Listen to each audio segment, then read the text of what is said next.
ગુજરાત અને ગુજરાતના રાજકારણમાં હંમેશા ચર્ચા થાય છે.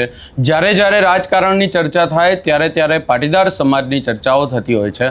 પરંતુ હવે પાટીદાર સમાજમાં ક્યાંક ને ક્યાંક નારાજગી અને રોષ જોવા મળી રહ્યો છે. શું છે સમગ્ર મામલો, એની વિગતે ચર્ચા કરીશું. નમસ્કાર, હું છું ઉજ્જવલ અને આપ જોઈ રહ્યા છો નિર્ભય ન્યૂઝ. ગુજરાતની 11 રાજ્યસભાની સીટમાંથી 4 સીટ ઉપર 18 જૂને ચૂંટણી યોજાવા જઈ રહી છે અને આ ચૂંટણીની પહેલા ભાજપ તરફથી નામની જાહેરાત કરવામાં આવી અને હવે આ જ આખી બાબતને લઈને રાજકારણ ગરમાયું છે. કારણ કે જે 4 નામોનું જાહેરાત કરવામાં આવી એ 4 નામોમાંથી એક પણ નામ પાટીદાર સમાજનું નથી ને હવે પાટીદાર સમાજના જે લોકો છે, જે આગેવાનો છે, એમાં રોષ જોવા મળી રહ્યો છે. અને આખી બાબતને લઈને સૌપ્રથમ પાટીદાર સમાજના આગેવાન મનોજ પનારા દ્વારા શું કહેવામાં આવ્યું એને લઈને ચર્ચા કરી લઈએ અને ત્યારબાદ ભાજપની રાજનીતિને લઈને ચર્ચા કરીશું. દોસ્તો નમસ્તે. જય સરદાર, જય મા ઉમા ખોડલ. દોસ્તો, આજે અચાનક જ તમારી વચ્ચે લાઈવ થવું પડ્યું છે. મિત્રો, આ વિડીયોને એટલો બધો શેર કરજો કે આપણે જ્યાં પહોંચાડવો છે અહીંયા યોગ્ય જગ્યાએ પહોંચે. અને ક્યાં પહોંચાડવો છે, કોને સુધી પહોંચાડવો છે, શું કામ પહોંચાડવો છે, એ હું આ લાઈવના માધ્યમથી તમને બધાને કહેવાનો છું. મિત્રો, આજનો જે મુદ્દો છે એ બહુ અગત્યનો છે. ખાસ કરીને પાટીદાર સમાજના રાજકીય અસ્તિત્વને લઈ અને ખૂબ અગત્યના મુદ્દા ઉપર હું લાઈવ થવા જઈ રહ્યો છું. તો બધા મિત્રોને મારી વિનંતી છે કે લાઈવમાં જોડાજો અને વધુમાં વધુ શેર કરજો. મિત્રો, વિષય એ છે કે આજ સાંજે સમાચાર મળ્યા કે ગુજરાતની જે 4 રાજ્યસભાની સીટો ખાલી થઈ રહી છે એની અંદર સોમવાર સુધીમાં ફોર્મ ભરવાના છે. એટલે કે નવા 4 ઉમેદવારો ભારતીય જનતા પાર્ટી તરફથી ડિક્લેર થઈ રહ્યા છે. એમાં નરહરી અમીનભાઈ હતા, મારુતિ કુરિયરના માલિક રાજાભાઈ કે રામભાઈ મોકરણિયા હતા, પછી શક્તિસિંહ ગોહિલ હતા. આવા જે 4 મિત્રોની ટર્મ પૂરી થઈ રહી છે અને નવા 4 મિત્રો, 4 વડીલો આગેવાનો ભારતીય જનતા પાર્ટીના રાજ્યસભામાં નામ ડિક્લેર કર્યા. મિત્રો, જેમના નામ ડિક્લેર થયા છે એ માનસિંહ પરમાર, રાજુભાઈ શુક્લા, જીતેન્દ્રભાઈ કંજારિયા અને મુકેશભાઈ રાઠવા. આ બહુ અજાણ્યા નામો છે આપણા માટે, ખાસ કરીને સૌરાષ્ટ્ર માટે. આમ છતાં પણ આ બધા જ મિત્રોને અભિનંદન. આ તમામ સમાજમાંથી આવતા એ જ્ઞાતિજનો માટે ગર્વની વાત છે. એટલે એમને પણ અભિનંદન. કારણ કે ગુજરાતમાં કોંગ્રેસની 1 રાજ્યસભાની સીટ હતી, એમની પણ ટર્મ પૂરી થઈ ગઈ છે અને હવે નવી કોઈ એવી પરિસ્થિતિ નથી, એટલા ધારાસભ્ય નથી કે કોંગ્રેસમાંથી કોઈ જાય. મિત્રો, વાત એટલી જ છે કે 4 મિત્રોને રાજ્યસભામાં ગુજરાતમાંથી મોકલવામાં આવશે. એમને ફરીને અભિનંદન છે. પરંતુ દુઃખ સાથે કહેવું પડે કે એક પણ પાટીદાર નહીં. એક પાટીદાર નરહરી અમીનભાઈ, એમની ટર્મ પૂરી થઈ તો એક પાટીદાર એમની જગ્યાએ તો કમસે કમ લેવાની જરૂર હતી.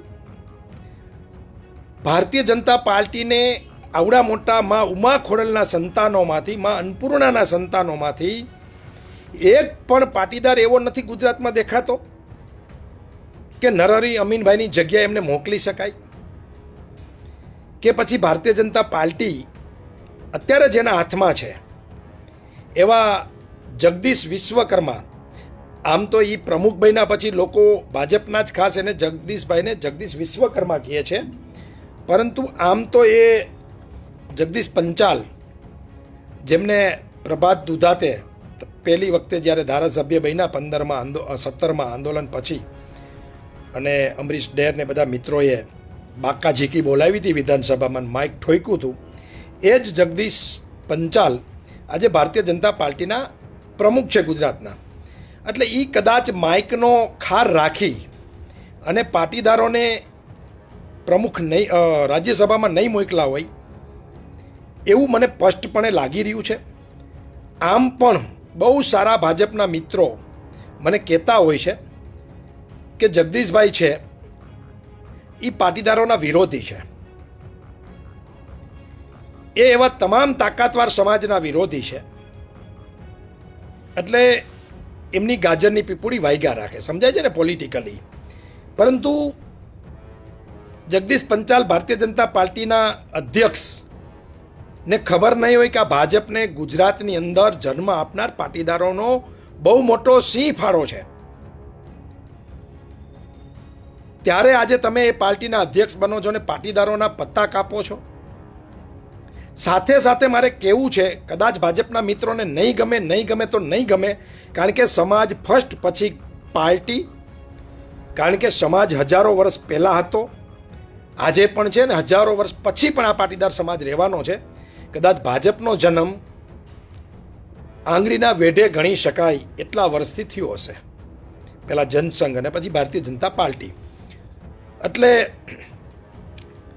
પાર્ટીઓ આવે ને જાય, સત્તા આવે ને જાય, પણ સમાજ અને સમાજની વાત કરવી પડે મિત્રો. હું ચેલેન્જ સાથે કહું છું, જે લાઈવ મિત્રો જોઈ રહ્યા છે એમને, એક પણ ભાજપનો પાટીદાર, એક પણ સમાજનો આગેવાન, એક પણ સંસ્થાનો ટ્રસ્ટી ચૂ કે ચા નહીં બોલી શકે કે અમારા સમાજનો વાંક શું, કે અમને રાજ્યસભાનું એક પદ ખરેખર મળવું જોઈએ તો શા માટે નહીં. આવું એક પણ આગેવાન મીડિયામાં, સોશિયલ મીડિયામાં કે જાહેર નિવેદન નહીં કરી શકે. હા, મનમાં ગ્રુપમાં બધા જ બોલશે અને બધાને ખબર છે ભાજપના તમામ લીડરો સાથે મારી મિત્રતા છે, એ અંગ હોય કે પછી વડીલો હોય, જે કોઈ ભાજપના મિત્રો છે એ બધા જ સાથે મારી મિત્રતા છે, મારી સાથે કોન્ટેક્ટમાં છે. બધા જ કહે છે કે આ જગદીશ પંચાલ ભારતીય જનતા પાર્ટીના અધ્યક્ષ એટલે કે જગદીશ વિશ્વકર્મા એ પાટીદારોના દુશ્મન છે, દુશ્મન. નહીતર એમને એક બે એવા પાટીદારો ગુજરાતમાં છે કે જેને રાજ્યસભામાં મોકલવાની જરૂર હતી. મિત્રો, સાથે સાથે બેવડી રાઈસ થઈ ગઈ છે. આપણે કહેતા ને ગઈઢા બેવડી રાઈસ. એક છોકરો હોય ને તો કે નો હાલે, બેવડી રાઈસ કરવી પડે, એટલે કે બે છોકરા પરિવારમાં જોઈ, એ બેવડી રાઈસ. આ જગદીશ પંચાલને સાથ આપવા માટે ગુજરાતમાં અત્યારે જે સંગઠન મહામંત્રી, સંગઠન પ્રભારી જે બિહારથી અહીંયા મૂકવામાં આવ્યા છે, એ પણ ઘોર પાટીદાર વિરોધી છે. એવું મીડિયામાં પણ મેં વાંચ્યું હતું અને મેં સાંભળ્યું પણ છે ભાજપના મિત્રો પાસે કે ખૂબ પાટીદાર વિરોધી છે. એમનું નામ છે વિશ્વકર્મા, રત્નાકરજી. એટલે કે જગદીશ વિશ્વકર્મા અને રત્નાકરજી, આ બંનેની બેવડી રાઈસ પાટીદાર વિરોધી આજે ભાજપમાં થઈ ગઈ છે. એટલે પાટીદારોને જ્યાં પણ કપાતા હોય ત્યાં કાપવા એ એમની રાજનીતિ થઈ ગઈ છે. પાટીદારોનું ગુજરાતમાં ધીરે ધીરે અસ્તિત્વ મિટાવી દેવું, એ આખી ગેમ જગદીશ વિશ્વકર્મા ભાજપના પ્રમુખ અને ભાજપ ગુજરાત પ્રદેશના પ્રભારી, સંગઠન મહામંત્રી એવા રત્નાકરજી બંનેએ સોપારી લીધી છે. આ વાત હું લાઈવના માધ્યમથી પાટીદાર સમાજના આગેવાન તરીકે સમાજના શ્રેષ્ઠીઓને, સમાજના વડીલોને, સમાજના આગેવાનોને, સમાજના યુવાનોને ડંકાની ચોટ ઉપર કહું છું. હતા આપણી પાસે કેટલાય આગેવાનો, નીતિનભાઈ, ગોરધનભાઈ, સામાજિક આગેવાનોમાં તમે જુઓ તો સરદાર ધામના ગગજીભાઈ, ઘણા બધા, પણ નહીં. અને દુઃખ સાથે કેવું પણ મિત્રો કે આપણા આગેવાનો આંધળી ભક્તિ, સમાજને નુકસાન કરીને, પોતાની નુકસાન સહન કરીને, પોતાની ઇન્ડસ્ટ્રીઓને નુકસાન કરીને આંધળી ભક્તિ આ ભાજપની કરે છે. અને એની સામે એમને શું મળે છે? બાપુજીનું ઠુલ્લું. અહીંયા ચોંટાડી દે કોણીએ, ન તમે ખાઈ હગો, ન તમે ચાટી હગો. આ વાસ્તવિકતા છે. બાકી કઈ ભાજપ કે કોંગ્રેસ કે આપ કોઈ પાર્ટી, એક્ઝામ્પલ તરીકે કહું છું કે મોરબીમાં પટેલોને ટિકિટ આપે કે ઉપકાર નથી કરતી પાર્ટી, અહીંયા આપવી જ પડે. એને જીતવું હોય તો પટેલોની વસ્તી વધારે છે. જો આ પાર્ટી ભાજપ, કોંગ્રેસ કે આપ, હું ત્રણેયને કહું છું, જે સમાજની વસ્તી વધારે હોય એમને ટિકિટ આપે એ ઉપકાર નથી. માની લો મોરબી હોય, ટંકારા પડદરી હોય, આવી જે સીટો છે એમાં પટેલોને આપે ટિકિટ તો એ તેમની સત્તા માટે આપે છે. આ હકીકત છે. આ તમને સમજાય પાટીદારો તો સમજજો. આવા સમયે મિત્રો ખાસ શેર કરજો, બધા પાટીદારો સુધી પહોંચવું જોઈએ. ને જે ભાજપના ભક્ત બનીને પાટીદાર આગેવાનો, જે સમાજના, જે કાર્યકર્તા હોય તો એની પાર્ટીના વખાણ કરે એ સ્વાભાવિક છે અને કરવા જ જોઈએ. અહીંયા વફાદારી એને રાખવી જ જોઈએ. આપણે એને વિરોધે નથી કરતો, પણ સમાજને જ્યાં ન્યાય આપવાનો હોય, સમાજની જ્યાં વાત કરવાની હોય, સમાજ માટે બોલવાનું હોય, એવા સમયે સમાજ માટે જે લોકો બોલતા નથી, કરતા નથી, આગળ નથી આવતા, સરકારની બીકે, રાજ્યસભાની ટિકિટની મહત્વાકાંક્ષાના કારણે નથી બોલતા, એવા લીડરો સુધી આ વિડીયો પહોંચાડવો છે મારે. અને રત્નાકરજી સુધી અને ભારતીય જનતા પાર્ટીના અધ્યક્ષ સુધી પણ આ વિડીયો પહોંચવો જોઈએ. એટલો શેર કરો, એટલો મોકલો કે એક પાટીદાર આજ ગોરધન ઝડપિયા કેટલા વર્ષથી ઇંતજાર કરે છે. નીતિનભાઈ મુખ્યમંત્રી પદ એમનું જતું રહે અને ડેપ્યુટી સીએમ બનાવવા પડે પછી એમની રાજ્યસભા એ હકદાર છે. તમે નિવૃત્ત સુપ્રીમ કોર્ટના જજોને બનાવી દો છો રાજ્યસભાના મેમ્બર, પરંતુ પાટીદારોને તમે અન્યાય કરો છો. એ વાસ્તવિક છે જગદીશભાઈ અને રત્નાકરજી, આ વાસ્તવિક વાત છે. સાથે મારે કહેવું છે મિત્રો, સમજજો તમે, છેલ્લા 1 વર્ષમાં એ સરદાર રત્ન હોય કે અન્ય પાટીદાર સમાજના સંસ્થાઓમાં, મંદિરોમાં જે મોટા મેળાવડા થયા, મોટા મેળાવડા, આ તમામ મેળાવડા એ ગગજીભાઈએ કર્યા હોય તો એ ભલે બીજા કોઈએ પણ કર્યા હોય તો એ રાજ્યસભાની ટિકિટ માટેના હતા. આ હકીકત છે. અને આપણે ઈચ્છતા હતા કે મારો ભાઈ, મારા સમાજનો વડીલ, મારો આગેવાન રાજ્યસભામાં જાય, ગુજરાતનું અને સમાજનું નામ રોશન કરે, દેશમાં જે સાંપ્રત પરિસ્થિતિઓ છે એની વાત કરે. આપણે ઈચ્છતા હતા, પણ આજે ગુજરાત લોબી જે બે મુખ્ય વ્યક્તિઓ છે એ જગદીશ વિશ્વકર્મા ભારતીય જનતા પાર્ટીના અધ્યક્ષ અને રત્નાકરજી ભારતીય જનતા પાર્ટીના સંગઠન મહામંત્રી, સંગઠન પ્રભારી, સંગઠન જે કાંઈ એમની જવાબદારી છે, એ બંને વ્યક્તિઓ પાટીદાર સમાજ એટલે કે માં ઉમા ખોડલ અને અન્નપૂર્ણા માતાના સંતાનોના દુશ્મન છે. એ હું ડંકાની ચોટ ઉપર સાબિત કરી દઉં. આ વાત હકીકત છે. અને મારા સમાજના આગેવાનોનું આંખ ખુલતી નથી. આજે ગુજરાતના પાટીદારો સહિત, ઉદ્યોગપતિઓ સહિત, ખેડૂતો દુખી છે. વિદ્યાર્થીઓ પાટીદાર સહિત તમામ સમાજના પેપર ફૂટવાના કારણે દુખી છે. પણ એક આગેવાન આ સરકાર સામે બોલી શકતા નથી. આજે જીબીની એટલે કે પ્રાઇવેટ કંપનીઓની લાઈનો, એ અદાણીની ખાસ કરીને જેટકોની 1 વીઘાના થાંભલાઓ કરોડોની જમીનમાં ઊભા થઈ રહ્યા છે દાદાગીરીથી. એક સામાજિક આગેવાન છાનું માનો સરકારને રજૂઆત કરવા જઈ શકતો નથી. એ આપણી કમનસીબી છે. એ એની લાલચે કે અમને રાજ્યસભા મળશે. નો દીએ નો. આ ભાજપ છે.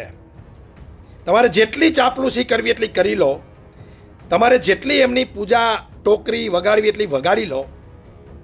યાદ રાખજો, આ સમાજને આ ભાજપ ખતમ ના કરી નાખે તો તમે મને યાદ કરજો.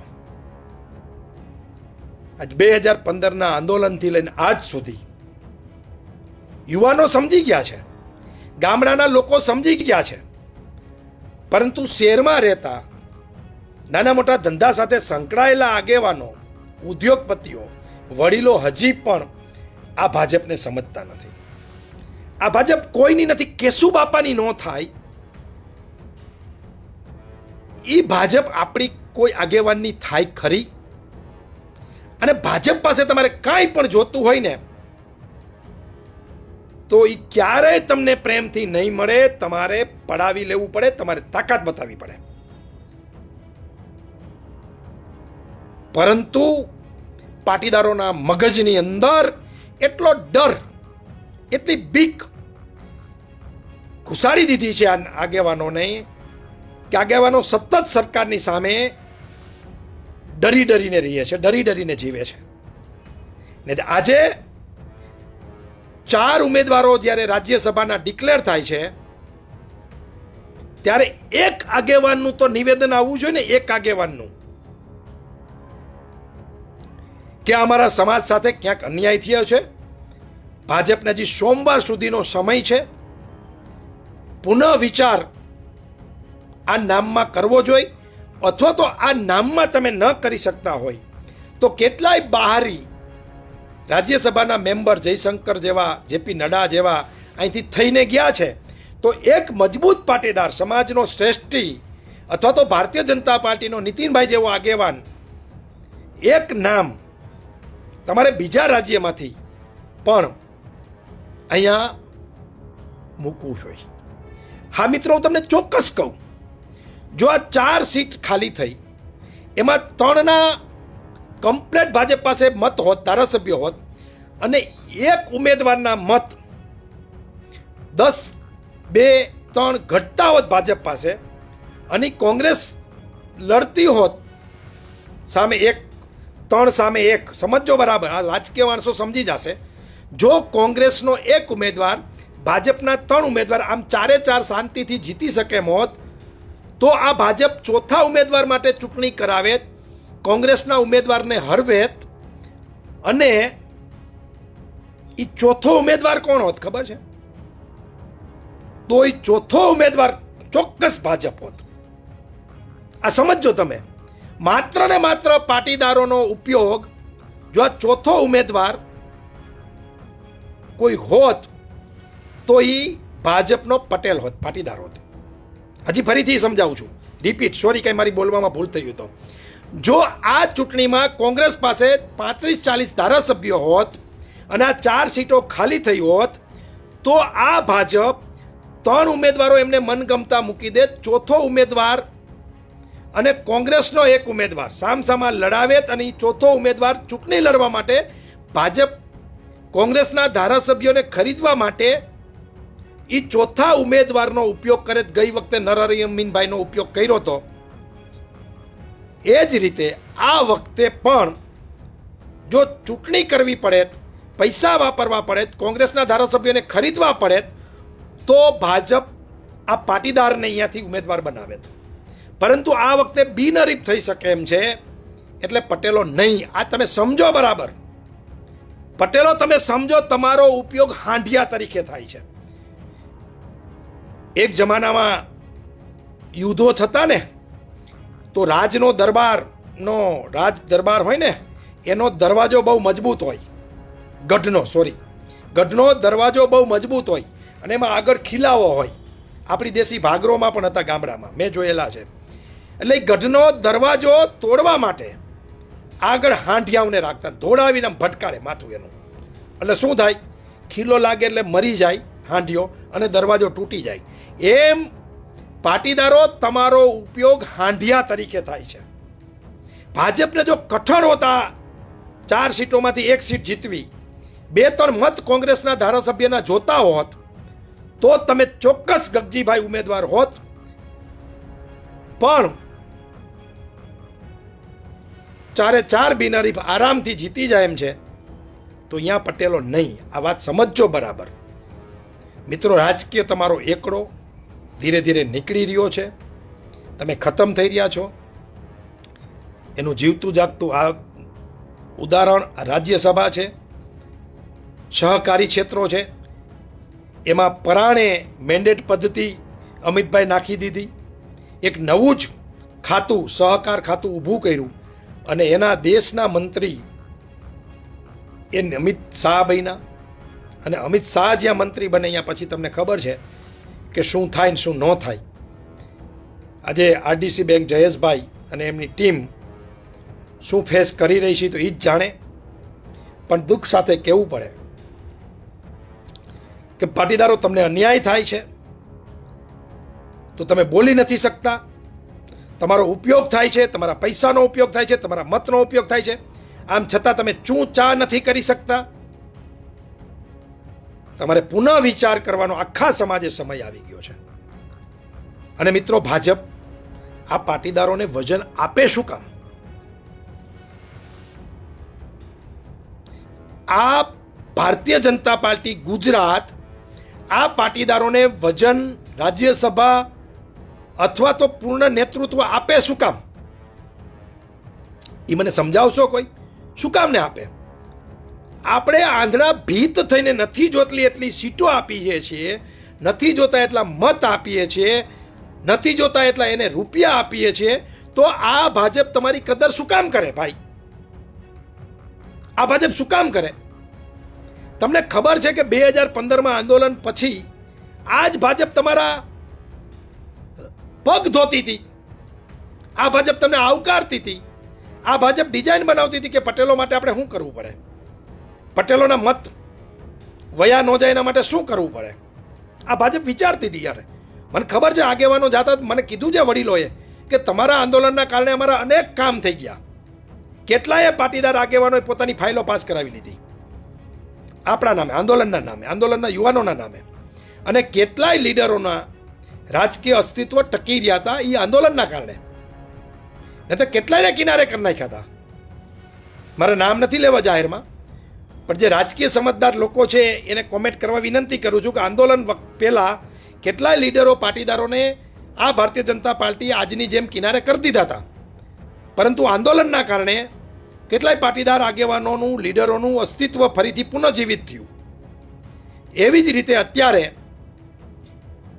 પાટીદારોને પતાવવાનું આખું ષડયંત્ર ભારતીય જનતા પાર્ટી ગુજરાતના પ્રદેશ અધ્યક્ષ જગદીશ પંચાલ એટલે કે જગદીશ વિશ્વકર્મા અને પાર્ટીના પ્રભારી સંગઠન મહામંત્રી રત્નાકરજીએ આ બીડું ઉપાડ્યું છે. અને પાટીદારો, તમને ટકોર કરું છું, ખાસ કરીને શહેરમાં રહેતા પાટીદારો, બે પાંદડે બે પૈસાવાળા પાટીદારો જે છે, ઉદ્યોગપતિ નાના મોટા, એને હું ટકોર કરું છું કે તમે મફતમાં પૈસા આપો છો, મફતમાં તમે મત આપો છો, એને નથી જોતી એટલી સીટો આપો છો, માણા પૂરા પાડી દો છો એના કાર્યક્રમમાં, તો શા માટે ભારતીય જનતા પાર્ટી તમારી કિંમત કરે? જે કાર્યક્રમનો કરોડો રૂપિયાનો ખર્ચ થાય એ કાર્યક્રમ તમે તમારી સંસ્થામાં, તમારા ટ્રસ્ટ નીચે મફતમાં કરી દો છો. મહાન બસો મોકલવી પડે સરકારને, સરકારી બસો, ત્યારે માણા થાય. તમે માં ઉમા ખોડલ અને માં અન્નપૂર્ણાના નામ ઉપર આપણી જ સંસ્થાઓમાં આપણે આપણા જ પાટીદારોને ભેગા કરી દઈ મફતમાં અને ભાષણ ઠોકીને વયા જાય, તો શું કામ ને તમારું વજન અને તમારું અસ્તિત્વ સમજે આ લોકો? મફતમાં તમે ગાયઠનું ગોપીચંદ આપણે લઈને જઈએ છીએ. અને જ્યાં સુધી મારી વાત સમજજો, પાટીદારો ગાયઠનું ગોપીચંદ લઈ અને આ ભારતીય જનતા પાર્ટીની આંધળી ભક્તિ કરતા રહેશે, ત્યાં સુધી પાટીદારો બધા જ તમે દુઃખી છો. તમારા ઉદ્યોગોનું કચ્ચડ ઘાણ નીકળી ગયો છે, કચ્ચડ ઘાણ. તમાચો મારીને ગાલ લાલ રાખો છો, એ મને ખબર છે. સિરામિક ઇન્ડસ્ટ્રીની શું હાલત છે, ગેસના ભાવ ક્યાં છે, તમારું એક્સપોર્ટ ઉપર શું વર્ચસ્વ રહ્યું છે, તમારી બેંકોમાં શું પરિસ્થિતિ છે, કેટલા હપ્તા બાકી છે, કેટલી લોનો બંધ થઈ રહી છે, સુરત હોય, અમદાવાદ હોય, મોરબી હોય, રાજકોટ હોય, જામનગર હોય, શું પરિસ્થિતિ છે. પણ સત્તાની ચાપલુસી એટલી આપણે મગજમાં ગરી ગઈ છે અને ડર એટલો આ સત્તાએ તમારી પર બેસાડી દીધો છે કે તમને જ્યાં પણ અન્યાય થાય અહીંયા તમે બોલી નથી શકતા. એ વાસ્તવિકતા છે. પરંતુ હું એક સામાજિક આગેવાન તરીકે બિલકુલ ડૈરા વગર હું બંને ભારતીય જનતા પાર્ટીના ગુજરાતના મુખ્ય બંને લીડરો પાટીદાર વિરોધી છે એ ડંકાની ચોટ ઉપર કહું છું. આમાં ઘણા મિત્રો કહે છે કે ગુજરાતના મુખ્યમંત્રી તો પાટીદાર છે. ખરેખર દાદા જે છે એના માટે મારે કાંઈ જ ન કહેવાય, પવિત્ર માણસ છે. એ રાજનીતિના માણસ જ નથી. આ તો એમના કંટ્રોલથી ગુજરાત સરકાર ચાલે અને ગુજરાતના પાટીદારોને એવું ના લાગે કે તમે પાટીદારોને વજન કે વર્ચસ્વ નથી આપતા એટલે દાદાને બેસાડી દીધા છે. બાકી ત્યાં પાટીદારોને મારે સવાલ કરવો છે કે ત્યાં નીતિન પટેલ મુખ્યમંત્રી હોવા જોઈએ કે દાદા હોવા જોઈએ? જો દાદા છે તો નીતિન પટેલને કેમ ના આપ્યું, અને નીતિન પટેલને કેમ ના આપ્યું એ સવાલ હું તમારી ઉપર છોડું છું. જાજુ નહીં કહેતા. ફરીને કોઈ પણ જ્ઞાતિ જાતિના આપણે વિરોધી નથી. દરેક સમાજને રાજકીય હક દરેક પાર્ટીમાં મળવો જોઈએ, દરેક સરકારમાં મળવો જોઈએ. પરંતુ હું એટલું ચોક્કસ કહીશ કે છેલ્લા ઘણા સમયથી જ્યારથી જગદીશ વિશ્વકર્મા અને રત્નાકરજી ગુજરાતની ધરા સંભાળી છે રાજનીતિની, ત્યારથી પાટીદારોને અન્યાય થાય એટલો એ કરી રહ્યા છે. પાટીદાર આગેવાનો, લીડરો, રાજકીય આગેવાનો, સામાજિક આગેવાનો, સંસ્થાના ટ્રસ્ટીઓ આ ખેલ મૂંગા મોઢે જોઈ રહ્યા છે. પરંતુ મને ઉમ્મીદ છે મારા ગામડાના પાટીદાર ઉપર, મિડલ ક્લાસના પાટીદાર ઉપર, ખેતી મજદૂરી અને નાના મોટા વ્યવસાયની સાથે સંકળાયેલા પાટીદાર ઉપર કે ચોક્કસ આવતા દિવસોમાં 2027માં ખાસ કરીને જગદીશ વિશ્વકર્મા અને રત્નાકરજીને પાટીદાર વિરોધી જે લોકો છે એને ચોક્કસ જવાબ દેશે.